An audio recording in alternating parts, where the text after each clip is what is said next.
아주 넓은 왕실을 상상해 보십시오. 보좌에 한 위대한 왕이 앉아 있습니다. 수종을 드는 자들이 최고의 예를 갖추어 왕을 둘러싸고 있습니다. 이번에는 왕이 발밑에 놓인 상자를 상상해 보십시오. 이따금 왕이 손을 뻗어 그 속에 들어있는 것들을 뒤적입니다. 상자 속에 무엇이 들어있을까요? 보석과 금, 그리고 왕이 특별히 좋아하는 원석들입니다. 상자 속에는 왕이 귀히 여기는 것들, 곧 그에게 큰 기쁨을 가져다 주는 것들을 모아 놓았습니다. 마음의 눈으로 그 모습이 보이십니까? 이 보물을 히브리어로는 세골라라고 하는데 얘는 특별한 소유물이라는 뜻입니다. 이 단어는 구약 성경의 출애굽기 19장 5절, 신명기 7장 6절, 시편 135편 4절에서 볼 수 있는데 거기에서 이 말은 이스라엘 민족을 가리킵니다. 한편 같은 이 말이 신약 성경의 베드로 사도의 기록에도 나옵니다. 그는 이제 이스라엘 민족을 넘어선 집단인 긍휼을 얻은 자들을 하나님의 백성이라고 묘사하고 있습니다. 다시 말해 유대인이든 이방인이든 다 예수님을 믿는 사람들에 대해 말하고 있는 것입니다. 그는 또 이렇게 쓰고 있습니다. 그러나 너희는 그 하나님의 소유가 된 백성이니 9절. 상상해 보십시오. 위대하시고 강력한 천국의 왕께서 우리를 그분의 특별한 보물로 여기고 계십니다. 하나님은 죄와 사망의 속박에서 우리를 구원해 주셨습니다. 주님은 우리를 그분의 소유라고 주장하십니다. 왕께서 말씀하십니다. 내가 사랑하는 자, 너는 내 것이다. 누군가가 우리를 보고 진심으로 특별하다고 불러주었던 때를 기억하십니까? 그것이 우리에게 어떤 영향을 끼쳤습니까? 우리가 하나님께 소중한 존재임을 아는 것이 우리에게 어떤 의미가 있을까요? 말씀. 그러나 너희는 택하신 족속이요 왕 같은 제사장들이요 거룩한 나라요 그의 소유가 된 백성이니 이는 너희를 어두운 데서 불러내어 그의 기이한 빛에 들어가게 하시니에 아름다운 덕을 선포하게 하려 하심이라. 베드로전서 2장 9절. 찬송 390장 예수가 거느리시니. 기도. 하나님은 저를 왕의 특별한 보물이라고 불러주십니다. 그렇게 된 것은 제가 무엇을 해서가 아니라 하나님께서 모든 것이기 때문임을 압니다. 아멘.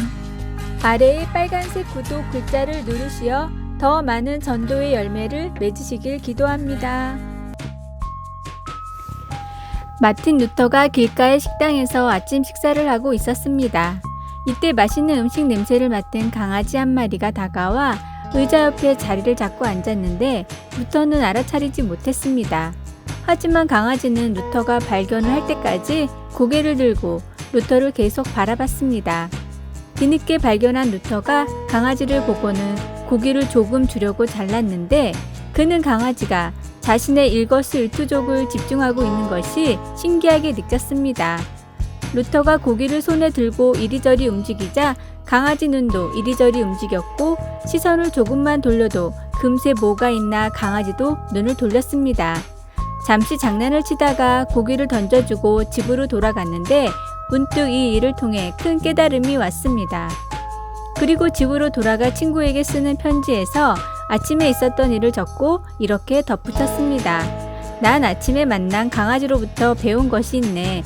만약 그 강아지가 내 손을 바라보는 것처럼 우리가 하나님을 바라본다면 하나님은 분명히 기뻐하시고 감동하실 거라는 사실 말이네.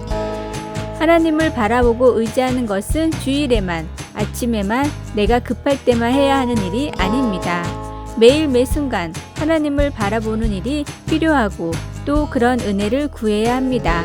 은혜를 갈망하는 마음으로 하나님께 삶의 방향을 고정하십시오. 오늘의 말씀. 나의 영혼이 주를 가까이 따르니 주의 오른손이 나를 붙드시거니와. 시편 63편 8절. 오늘의 찬송 315장 내 주 되신 주를 참 사랑하고. 오늘의 만나.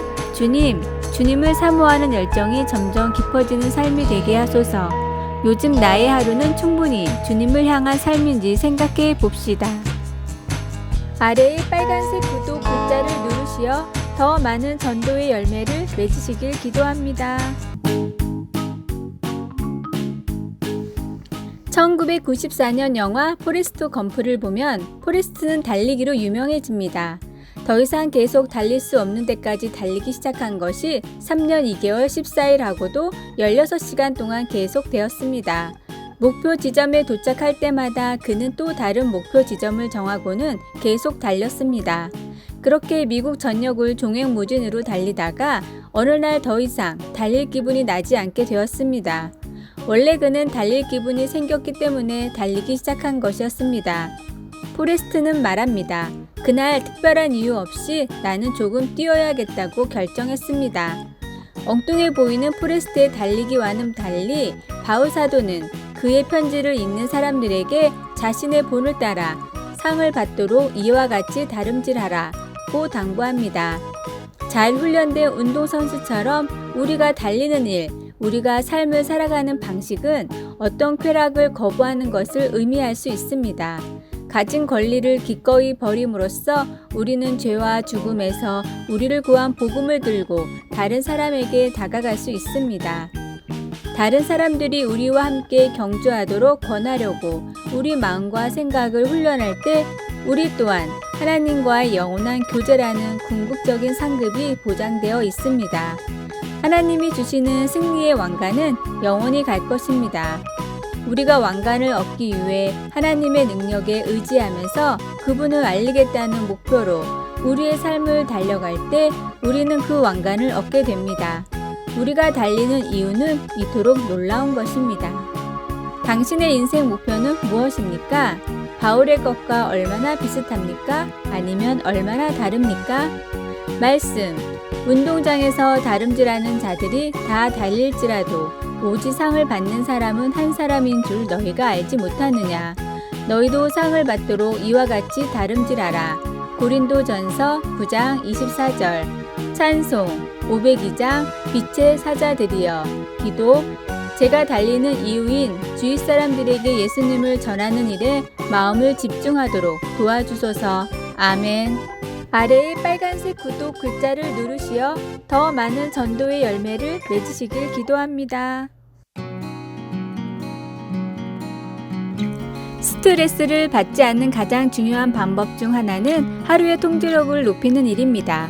어떤 일이 생길 때 어떻게 대처한다는 방침을 정해놓는 것 하나만으로 스트레스를 놀랄 정도로 낮출 수 있는데, 그래서 세계적인 기업의 경영자들은 이를 단순화하기 위해서 거의 대부분 할 일 리스트, 투두 리스트를 적극 활용합니다.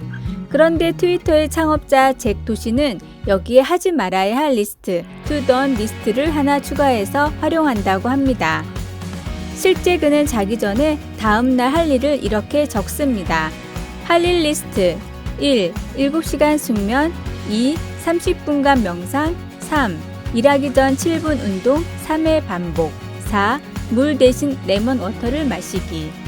하지 말아야 할 리스트 1. 지각하지 말 것 2. 상대와 눈을 맞추는 걸 두려워하지 말 것.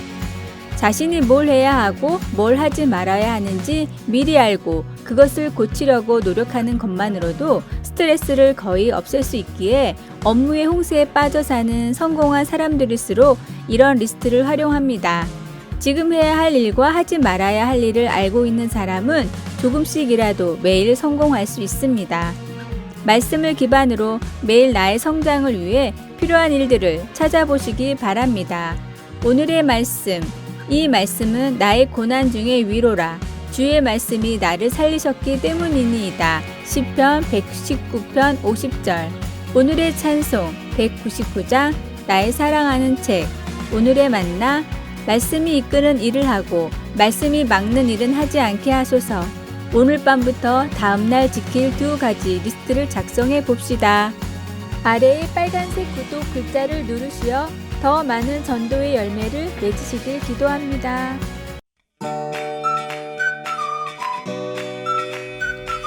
예술가 더그 머키의 출중한 조각품 불굴의 믿음은 호두나무로 만든 십자가에 필사적으로 매달려 있는 청동 인간상입니다.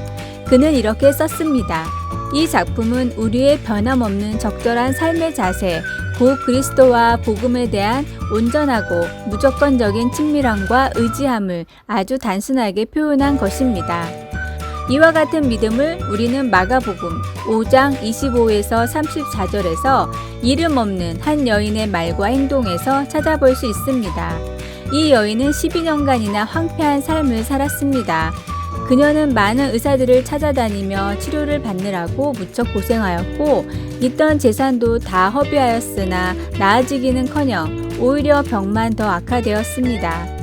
그러나 예수님에 관한 소문을 듣고 그 여인은 주님께로 가 주님께 손을 대었고 병이 나았습니다. 당신도 지금 삶의 막다른 곳에 와 있습니까? 가지고 있던 모든 것이 다 없어졌습니까? 그러나 불안하고 절망적이며 어찌해야 할지 모르고 괴로움 중에 있어도 낙심하지 않아도 됩니다. 주 예수님은 고통받는 그 여인이나 먹기의 조각에 나타난 그런 절박한 믿음에 지금 응답해 주십니다.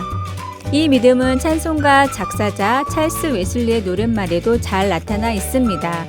천부여 의지 없어서 손들고 옵니다. 그런 믿음이 없다고요?